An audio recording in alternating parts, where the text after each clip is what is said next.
Hello friends, welcome to my Shali's recipes. இன்னைக்கு நம்ம ஷாலிஸ் ரெசிபீஸில் வெளியே நல்லா மொறுமொறுப்பாகவும் உள்ளே வந்து செம சாஃப்டாகவும் இருக்கக்கூடிய ஒரு பட்டாணி கீரை வடை தான் பண்ண போகிறோம். ஆல்ரெடி நம்ம சேனலில் நிறைய வடை ரெசிபிஸ் போட்டிருப்போம். ஆனால் பார்த்தீங்கன்னா எல்லாத்த விட இந்த வடை ரெசிபி வந்து சூப்பரான அல்டிமேட்டுன்னே சொல்லலாம். ஏன்னா வந்து அவ்வளோ கிறிஸ்பியாக இருக்கும், நல்லா மொறுமொறுப்பாக இருக்கும் சாப்பிட்றதுக்கு. இதை மிஸ் பண்ணிடாமல் கண்டிப்பாக ஒரு டைம் ஆச்சு ட்ரை பண்ணி பாருங்கள். அதுக்கப்புறம் நீங்கள் கடலைப்பருப்பு வடை கிடையாது, இந்த பட்டாணி வடையை தான் ட்ரை பண்ணுவீங்க. வாங்க இதை எப்படி சிம்பிளாக செய்கிறதுன்னு பார்க்கலாம். ஃபஸ்ட் இதை செய்கிறதுக்கு ஒரு பவுல் எடுத்துக்கோங்க. இதில் வந்து காஞ்ச பச்சை பட்டாணி 1 கப் அளவுக்கு எடுத்திருக்கேன். இதை நல்லா நைட்டே வந்து நம்ம ஊற வைக்க போகிறோம் வாஷ் பண்ணிவிட்டு. உங்ககிட்ட காஞ்ச பச்சை பட்டாணி இருந்தால் எடுத்துக்கோங்க, இல்லை வெள்ளை பட்டாணி இருந்தாலும் செய்யலாம். டேஸ்ட்டு எதுவும் டிஃப்ரெண்ட் வராது, ரெண்டுமே ஒரே மாதிரி தான் இருக்கும்.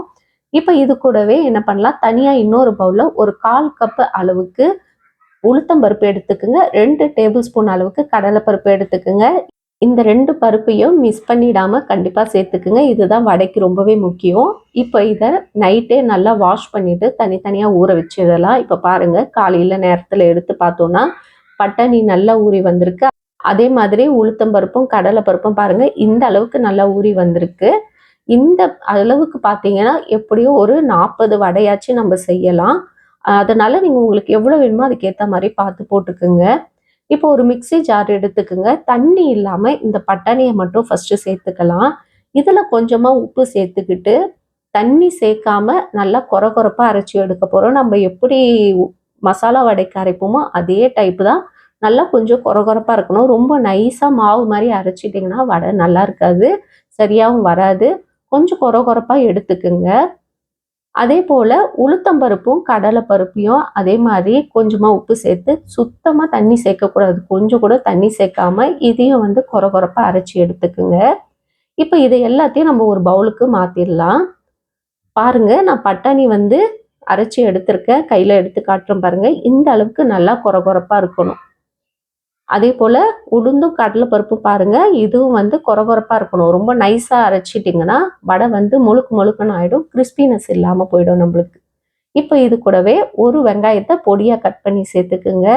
அது கூடவே 1/2 டீஸ்பூன் அளவுக்கு சோம்பு வந்து நல்லா இடிச்சிட்டு க்ரஷ் பண்ணி சேர்த்துக்குங்க. அப்போ வாசனையும் சரி டேஸ்ட்டும் சரி அருமையாக இருக்கும். இப்போ இது கூடவே பூண்டு பல் வந்து 8 பூண்டு பல் எடுத்துக்குங்க. இதுக்கு வந்து பூண்டு வந்து கொஞ்சம் நிறையவே சேர்க்கணும்.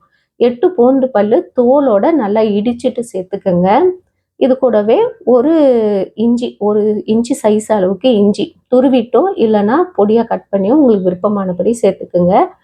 4 பச்சை மிளகாய் பொடியாக கட் பண்ணி சேர்த்துக்கலாம். 1/2 டீஸ்பூன் அளவுக்கு மிளகு வந்து நல்லா க்ரஷ் பண்ணிவிட்டு சேர்த்துக்குங்க, இல்லைன்னா மிளகு தூள் சேர்க்கறதுனாலும் சேர்த்துக்குங்க. இது கூடவே தனி மிளகாய் தூள் ஒரு 1/2 டீஸ்பூனும் 1/4 டீஸ்பூன் அளவுக்கு பெருங்காயத்தூள், தேவையான அளவுக்கு உப்பும் சேர்த்துக்குங்க. இப்போ இது எல்லாத்தையும் சேர்த்த பிறகு இன்னைக்கு நம்ம கீரை வந்து 1 கப் அளவுக்கு சேர்க்க போகிறோம். 1 கப்லேருந்து 2 கப்பு கூட நீங்கள் சேர்த்துக்கலாம், உங்கள் விருப்பம் தான். கீரை வந்து கொஞ்சம் பொடியாக கட் பண்ணி சேர்த்துக்குங்க. இதில் என்ன கீரை சேர்க்கலாம் பார்த்தீங்கன்னா உங்கள் விருப்பம் தான். என்ன கீரை இருக்கோ நீங்கள் சேர்த்துக்கலாம். நான் இன்னைக்கு சிறுகீரை சேர்த்துருக்கேன். நீங்கள் வந்து அரைக்கீரை சேர்க்கலாம், முளைக்கீரை சேர்க்கலாம், அப்படி இல்லைன்னா முருங்கைக்கீரை, பருப்பு கீரை, பாலக்கீரை, இந்த மாதிரி உங்ககிட்ட எது இருந்தாலும் நீங்கள் சேர்த்துக்கலாம். இப்போ இது எல்லாத்தையும் நல்லா மிக்ஸ் பண்ணி விடுங்க. கை வச்சு அழுத்தம் கொடுத்து மிக்ஸ் பண்ணிக்கோங்க. மிக்ஸ் பண்ணிவிட்டு இந்த மாதிரி நல்லா திக்காக எல்லாமே மிக்ஸ் ஆகி ஒன்றோட ஒன்று வந்த பிறகு ஒரு பேன் வச்சுட்டு அதில் எண்ணெய் வச்சுக்கோங்க.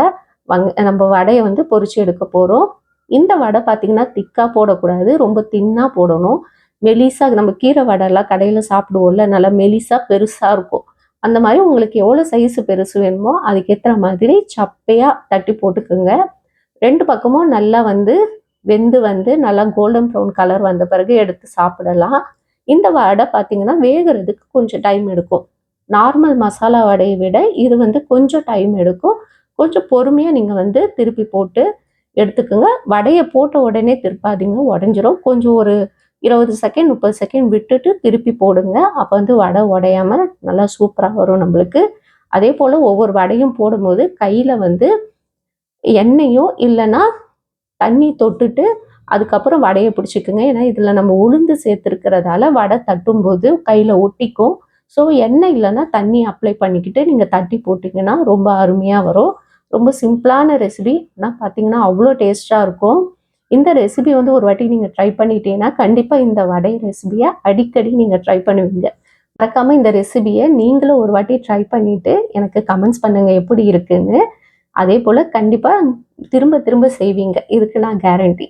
இந்த வீடியோ உங்களுக்கு பிடிச்சிருந்தா மறக்காமல் லைக் பண்ணுங்கள், ஷேர் பண்ணுங்கள் ஃப்ரெண்ட்ஸ். உங்கள் ஃப்ரெண்ட்ஸுக்கும் நம்ம சேனலை சொல்லுங்கள், சப்ஸ்கிரைப் பண்ண சொல்லுங்கள். நீங்களும் சப்ஸ்கிரைப் பண்ணிக்கோங்க. ஷாலிஸ் ரெசிபிஸ் சேனலில் இன்னொரு சூப்பரான ரெசிபியில் நான் உங்களை சந்திக்கிறேன். பாய் பாய் ஃப்ரெண்ட்ஸ்.